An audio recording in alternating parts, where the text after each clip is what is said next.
اس زمانے میں جو نبی کے فیصلوں کو نہ مانے وہ تو مومن اللہ کی زبان پہ، جبریل کی زبان پہ، نبی کی زبان پہ، صحابہ کی زبان میں وہ تو مومن نہیں ہو سکتا ہے جو نبی کے فیصلوں کو نہ مانے۔ بھلا بتاؤ آج کے زمانے میں جو ہمارے یہاں جماعتوں ٹولیاں بنا کر کے اور اپنے اپنی طرف لوگوں کو بلاتے ہیں، جب ان کے پاس نبی کریم صلی اللہ علیہ وسلم کے فرمودات آتے ہیں تو ذرا مسلمانوں انصاف کرو کہ ان کے ایمان کے بارے میں آپ کیا کہیں گے، ان کے بارے میں آپ کا فیصلہ کیا ہوگا؟ ظاہر ہے اللہ اور اس کے رسول کا تو فیصلہ یہی ہے کہ جو نبی کے فرمان آ جانے کے بعد میں اپنے دلوں میں وسوسے دغدغے محسوس کرتے ہیں، تنگی محسوس کرتے ہیں، وہ مومن نہیں ہو سکتے۔ تو میرے عزیز، جنتی جماعت کی دوسری پہچان یہ ہے کہ اپنے اختلافی معاملات میں، اپنے نزاعی امور میں نبی کریم صلی اللہ علیہ وسلم کے فیصلوں کو تسلیم کرتے ہیں۔ دعوے نہیں، ہم تو مانتے ہیں، ہم تو نبی کا کلمہ پڑھتے ہیں، بھائی میرے وہ مسلمان بھی نبی کا کلمہ پڑھتا تھا، جبھی اس کو مسلمان کہا گیا اور اس کے اقتصاد کا معاملہ شروع ہوا مدینے کے اندر۔ لیکن حقیقت یہ تھی جب عمل کا موقع آیا تو وہ نبی کو چھوڑ کر کے غیر نبی کے پاس لے جا کر کے فیصلہ اس نے کسی امتی کے دربار میں اس فیصلے کو اپنے حق میں حاصل کرانا چاہا، اس لیے وہ دائرہ ایمان سے باہر ہو گیا۔ تو جو نبی کے فیصلے کو نہ مانے وہ مسلمان نہیں ہے، وہ کافر ہے۔ قرآن کی زبان میں، نبی کی زبان میں، صحابہ کی زبان میں، جبریل کی زبان میں۔ دوسری پہچان جنتی جماعت کی تیسری پہچان، سمجھ میں آ رہی ہے بات نہیں آ رہی؟ پہچان سمجھ میں آ رہی ہے نا؟ ہاں، اب اسی ترازو کے اوپر سب کو تولو اور جو بھی کہے اسے کہو بھائی میرے ہم جھگڑا نہیں کرتے، ہم اختلاف نہیں چاہتے، آپ جو کچھ کہہ رہے ہو یا جو کچھ کر رہے ہو قرآن و سنت کی دلیل دے دو، بات قرآن کریم کی دلیل دے دو، صحیح احادیث کی دلیل دے دو، صحیح احادیث کی دلیل دے دو، مان لیتے ہیں ہم جھگڑا نہیں کرتے، ہم اختلاف نہیں کرتے، ہم فرقہ پرست لوگ نہیں ہیں، فرقہ پرست لوگ تو آپ لوگ ہیں، فرقہ واقعہ تو آپ پھیلاتے ہیں، مدرسوں سے لے کر کے عوام الناس تک، پبلک تک، چلتو جلوس کو ہر جگہ فرقہ پرستی، آپ لوگوں کو فرقہ پرستی کی دعوت دیتے ہیں، ہم فرقہ پرستی کی دعوت نہیں دیتے، اس لیے کہ ہم نے اپنے عقل کو پکڑا ہوا ہے اور وہ ہے کتاب اللہ اور سنت رسول اللہ صلی اللہ علیہ وسلم۔ تیسری پہچان جنتی جماعت کی تیسری پہچان میں آپ کو بتاؤں، تیسری پہچان یہ ہے کہ جنتی جماعت کے جو لوگ ہوتے ہیں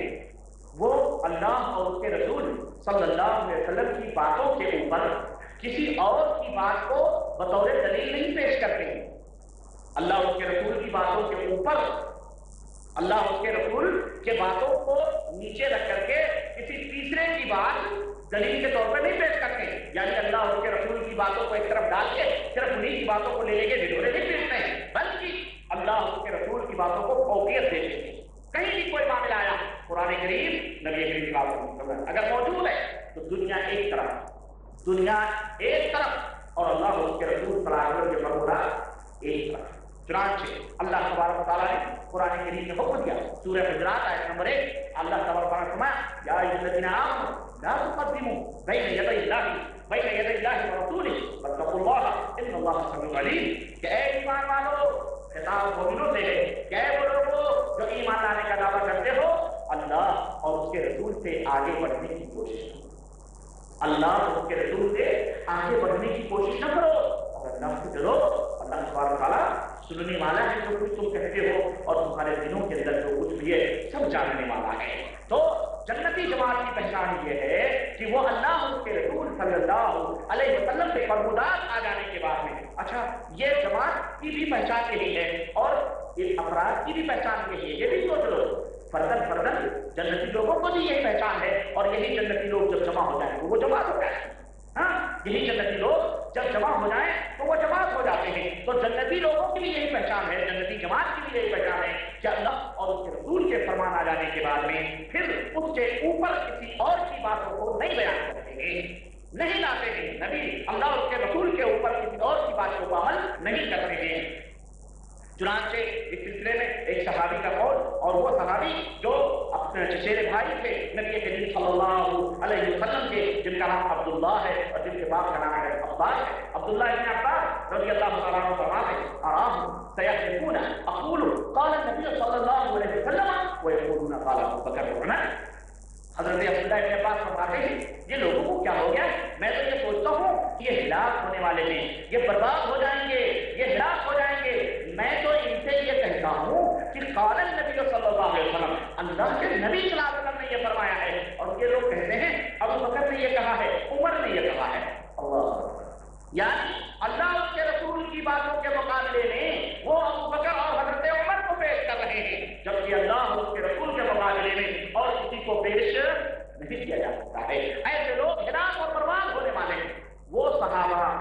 وہ صحابہ جو جنتی تھے، اللہ اکبر، جو جنتی ہیں، جن کی زبان نبی کریم صلی اللہ علیہ وسلم نے اپنی زبان سے جنہیں جنتی فرمایا ہے، وہ لوگ قطعاً یہ گوارا نہیں کرتے تھے کہ نبی کی بات، اللہ کی بات آ جائے تو کسی اپنے ساتھی، کسی صحابی کی بات کو نہیں کرے، ہر چیز۔ آج کے زمانے میں اگر عبداللہ ابن عباس ہوتے اور ہمارے ملکوں کے جماعت والوں کے امیروں کو اور جماعت کے مفتیوں کو اور جماعت کے شیخ الحدیثوں کو جو مدرسوں میں قرآن و سنت نہیں پڑھاتے بلکہ عام مدرسوں میں کالا فلان نام، کالا فلان، کالا امام فلان، کالا فلان، کالا فلان، ٹھکانا فلان، دنیا بھر کے فتوے طلب کرو کہ مفتی صاحب قرآن و سنت کی روشنی میں دلیل دیں تو اس میں قول نقل کرتے ہیں، ہمارے مذہب میں یہ ہے، فلانے مذہب میں یہ ہے، ٹھکانے نے یہ فرمایا، فلانے نے یہ فرمایا، ان کو وہ قرآن کی دلیل دو، حدیث کی دلیل دو، اللہ کی قسم فتوے ہم نے لکھے ہیں، فتووں میں قرآن اور سنت کی دلیل نہیں ہوتی، بلکہ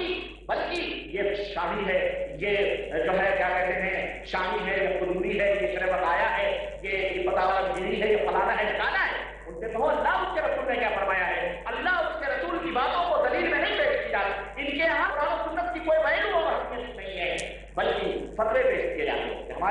ہمارے اماموں نے فیصلہ کر کے یہی ہمارے لیے کافی ہے، ہمیں دلیل ڈھونڈنے کی ضرورت نہیں ہے، ایسے لوگ ہلاک اور برباد ہونے والے ہیں۔ چوتھی دلیل، چوتھی پہچان جنتی جماعت والوں کی چوتھی پہچان کیا ہے؟ چوتھی پہچان یہ ہے کہ جنتی جماعت کے جو لوگ ہوتے ہیں وہ اللہ کی توحید کو اصل سمجھتے ہیں اور اللہ کی توحید کو لوگوں کے سامنے بیان کرتے ہیں اور اس کو کھول کر کے بیان کرتے ہیں۔ اور اللہ کی توحید کیا ہے؟ اللہ کی توحید یہ ہے کہ اللہ کی ساری عبادتوں میں اللہ تبارک و تعالیٰ کو ایک ماننا، جتنی بھی عبادتیں ہیں، چاہے وہ استعانت و مدد ہو، چاہے وہ مدد طلب کرنا ہو، چاہے وہ پکارنا ہو، دعا مانگنا ہو، اور چاہے وہ جو ہے کیا کہتے ہیں نظر کرنی ہو، چاہے وہ ذبح کرنی ہو، چاہے وہ توکل ہو، چاہے وہ رجا ہو، چاہے وہ امید ہو، یعنی جتنی بھی توحید عبادت ہے ان تمام عبادتوں کو اللہ وحدہ لا شریک کے لیے خاص کرتے ہیں۔ جنتی جماعت کی پہچان یہ نہیں کیا کہ توحید ان کا مشن ہے اور توحید ان کا اصل اصول ہے اور توحید کی دعوت ان کی اہم مشن ہے، جو نبیوں کی دعوت تھی، جو انبیاء علیہ السلام کی دعوت رہی ہے، اس کو وہ اصل جانتے ہیں اور ہر جگہ توحید کو بیان کرتے ہیں۔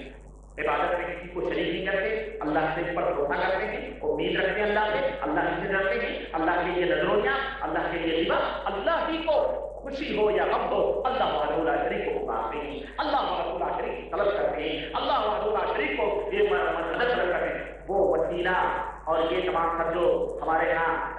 حرام وسیلے رائج ہیں، فلانے مردوں کو پکار رہے ہیں، فلانے جھنڈوں کو پکار رہے ہیں، فلانے تازیوں کے سامنے سجدے کر رہے ہیں، فلانے کباب کر رہے ہیں، وہ یہ سب نہیں کرتے، وہ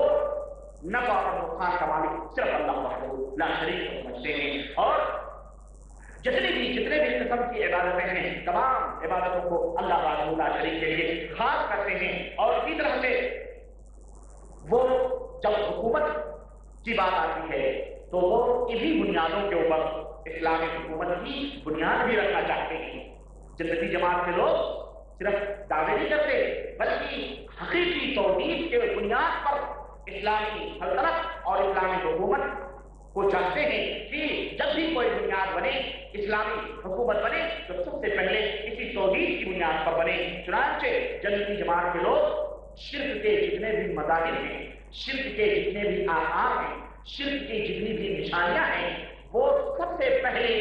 ان کی کوشش ہوتی ہے ان نشانیوں کو روئے زمین سے، اس صفحے ہستی سے مٹا دیا جائے۔ جن وجوہات سے، جن چیزوں سے لوگ شرک میں ملوث ہو رہے ہیں، ان تمام سب چیزوں کو ختم کر دیا ہے۔ سمجھ آئی آپ کو؟ یہی وجہ تھی کہ اللہ کے رسول صلی اللہ علیہ وسلم نے حضرت علی بن ابی طالب رضی اللہ تعالی عنہ کو بھیجا، جاؤ دیکھو لا ترى قبرا مشرفا الا سويته ولا تمثالا الا طمسته، اے علی جاؤ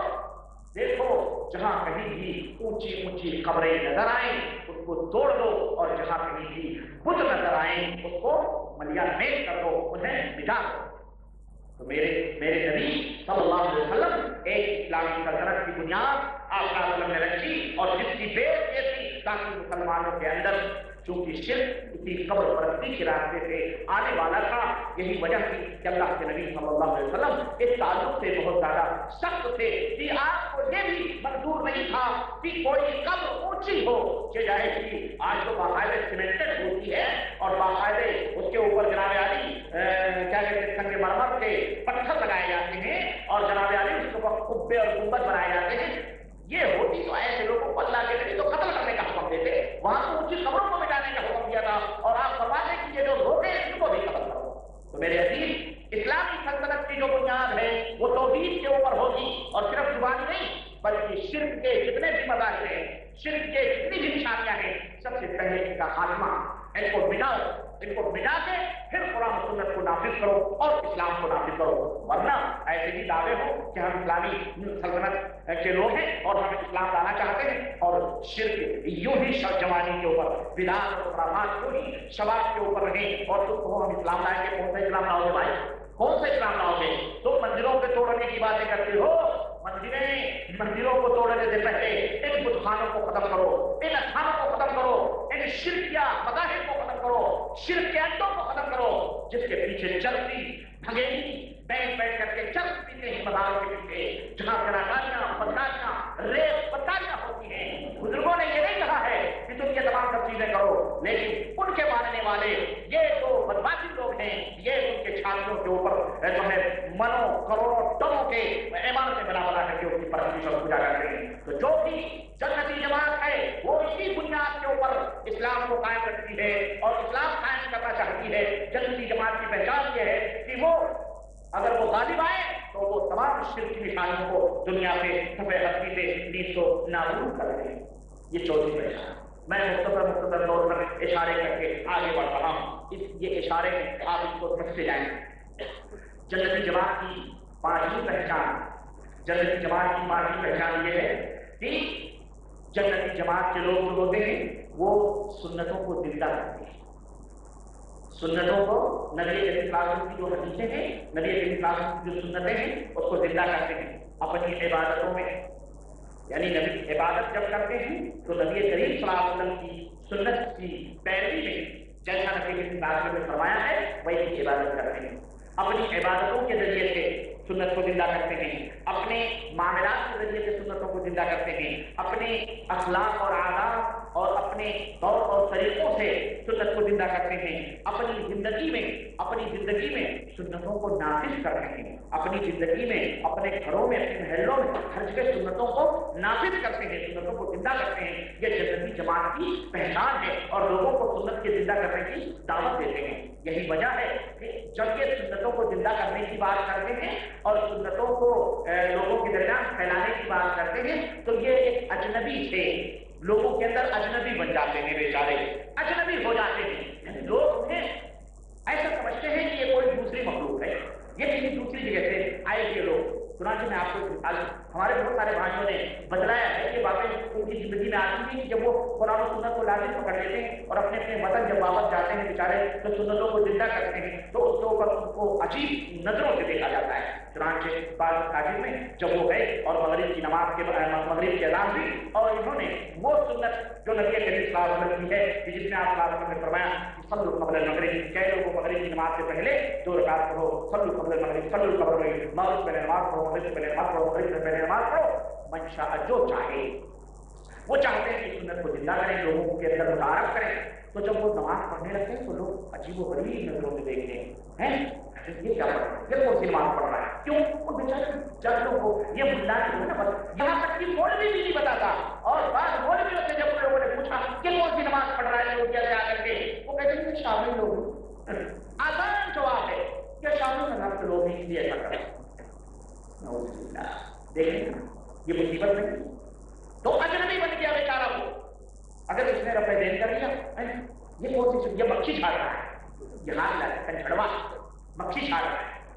ارے ظالم, اللہ کی سنت ہے. ان بندانوں سے پوچھو کہ تم کیوں لوگوں کا لوگ آنکھ پر برباد کر رہے ہو. اگر اس نے زور سے آمین کہتی کہتے ہیں یہ یہود و نصارہ کی بات ہے, اس کی بات ہے. ارے جو آمین ہے اس کے منہ میں انگار بھرے جائیں گے, اس لیے زور سے آمین نہ کرو. ان ظالموں سے کہو کہ اللہ کے نبی صلی اللہ علیہ وسلم نے فرمایا ہے کہ اے لوگوں سلام کو لوگوں کے اندر پھیلاؤ، سلام کو لوگوں کے اندر پھیلاؤ۔ اس لیے یہودی